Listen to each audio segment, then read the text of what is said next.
watcher that shouldn't exist.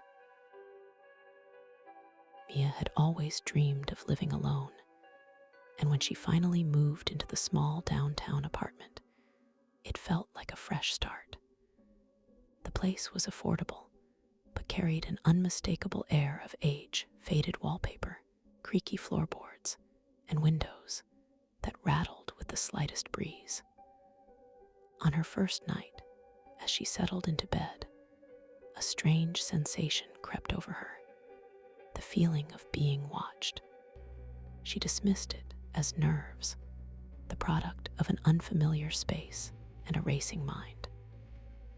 The next morning, Mia found a small, delicate feather on her windowsill, a place she hadn't opened. It was pale and almost luminescent in the morning light, out of place in the urban setting. Throughout the day, she caught glimpses of movement from the corner of her eye, shadows that seemed to shift just beyond the edge of her vision. No matter how often she turned, nothing was there. Her phone buzzed with an unrecognized notification, a photo of her apartment hallway, taken in the dead of night. Unease settled in as Mia began to notice other oddities, doors slightly ajar that she was sure she'd closed, faint whispers that vanished the moment she listened closely, and the persistent feeling of eyes tracking her every move. She confided in her friend over the phone, who joked about old building spirits, but Mia couldn't shake the dread growing inside her. She started locking every door and window, yet the sensation of being watched only intensified, as if the watcher was always just beyond reach.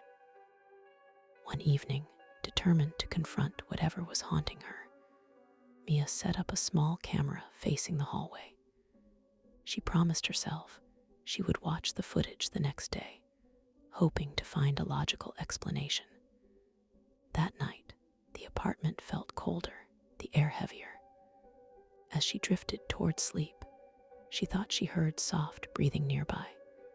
But when she opened her eyes, the room was empty, except for the faint outline of a figure standing just beyond the bedroom door, a presence both ancient and impossible.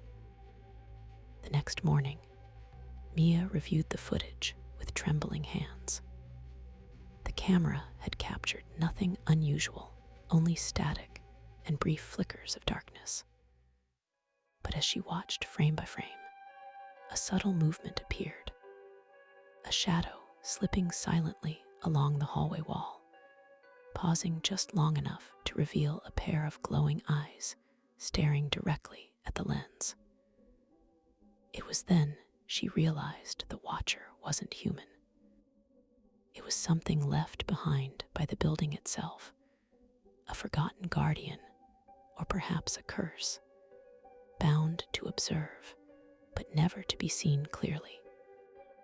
Mia's nights grew restless, haunted by the knowledge that the watcher existed in a realm between presence and absence.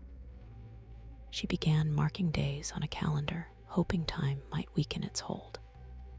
Instead, the watcher grew bolder, lights flickered, objects shifted subtly, and the oppressive feeling thickened. The building's history offered clues.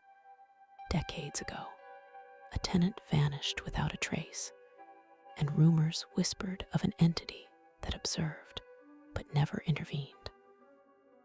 Mia realized she was living with a watcher that shouldn't exist, a silent sentinel trapped by forgotten sorrow. In the final moments of her ordeal, Mia understood that the watcher was neither friend nor foe.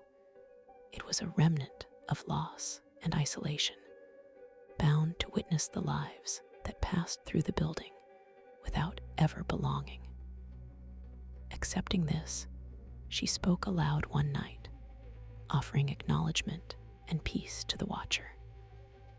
The oppressive atmosphere lifted just slightly, and though the eyes never fully disappeared, Mia felt a fragile truce had been formed. The watcher that shouldn't exist remained. But now, it seemed less like a threat and more like a silent guardian, forever watching, forever waiting.